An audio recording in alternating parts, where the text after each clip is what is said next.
ये जो जंगल है ना, जहाँ आजकल लोग पिकनिक मनाने जाते हैं, वहाँ एक ज़माने में कोई पाँव भी नहीं रखता था।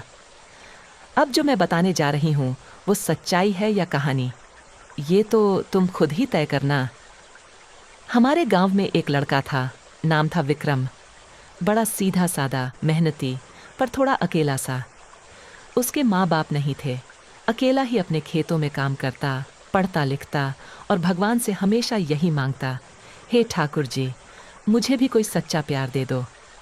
एक दिन शाम को वो अपने खेतों से लौटते वक़्त गांव के पीछे वाले काले जंगल से होकर गुजर रहा था। तभी उसने किसी लड़की की हंसी सुनी, मीठी, पर उसमें कुछ अजीब सा कंपन था, जैसे हवा में कांपती हो। मुड़ के देखा तो एक लड़की खड़ी थी, बाल लंबे भीगे हुए जैसे, चेहरा गोरा नहीं, पर कांस्य सा चमकता हुआ।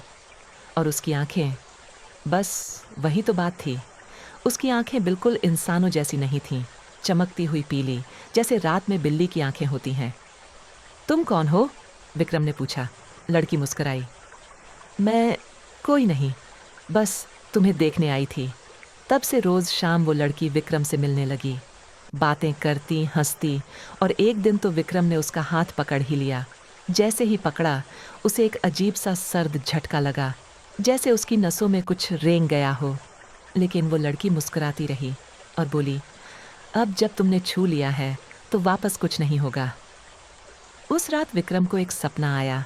उसने देखा कि वही लड़की सांप में बदल रही है और उसके गले से लिपट रही है।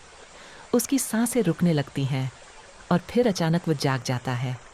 गांव की एक बूढ़ी अम्मा थी, जो सब जानती थी, पर बताती नहीं थी। एक दिन उसने विक्रम को देख लिया और पास बुलाकर बोली, बेटा, जिस लड़की को तू रोज मिल रहा है, वो इंसान नहीं है, वो नाग कन्या है, पुरानी शपथ से बंधी है। जो उससे प्रेम करेगा, वो या तो उसका हो जाएगा या मर जाएगा। विक्रम ने हंसकर टाल दिया, प्यार कोई शाप नहीं होता अम्मा। पर अम्मा की आंखें डरी हुई थीं। प्रेम का रंग और रूह की सजा एक रात अमावस थी। जंगल में अजीब सी गंध फैली हुई थी, कुछ सड़ा सड़ा, लेकिन फिर भी मोहक। विक्रम लड़की से मिलने गया। इस बार वो बेहद सुंदर लग रही थी, लेकिन उसकी आंखें अब पूरी तरह पीली हो गई थीं और उनकी चमक में अब प्यास थी, खून की। आज तुम्हें मेरे साथ आना होगा, उसने कहा। विक्रम ने पूछा, कहाँ? जहाँ मेरा घर है, नागलोक में, जहाँ प्यार सच्चा होता है, पर इंसान नहीं टिकता। उसने जैसे ही विक्रम को चूमा, विक्रम के होंठों से खून रिसने लगा। उसकी सांसें धीमी पड़ने लगीं, शरीर नीला पड़ने लगा। और तभी गांव के मंदिर में घंटा अपने आप बजने लगा। पुजारी दौड़ा और उसे जंगल की दिशा में उजाले की एक रेखा दिखी। साथ ही जमीन कांपने लगी, जैसे धरती किसी राक्षसी बोझ को झेल नहीं पा रही हो। लोग भागे। कुछ ने कहा, विक्रम को नागिन खा गई। कुछ ने कहा, नागिन उसे ब्याह कर नागलोक ले गई। और कुछ ने तो ये तक कहा कि आज भी रात के तीसरे पहर उस जंगल में एक लड़के की चीखें आती हैं, मैंने सिर्फ प्यार किया था, ये सजा क्यों मिली?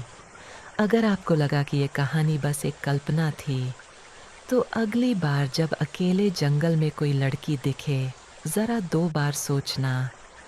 और हाँ, ऐसी और कहानियाँ सुनने के लिए चैनल को सब्सक्राइब करना मत भूलना, वरना अगली बार कहानी में तुम भी हो सकते हो।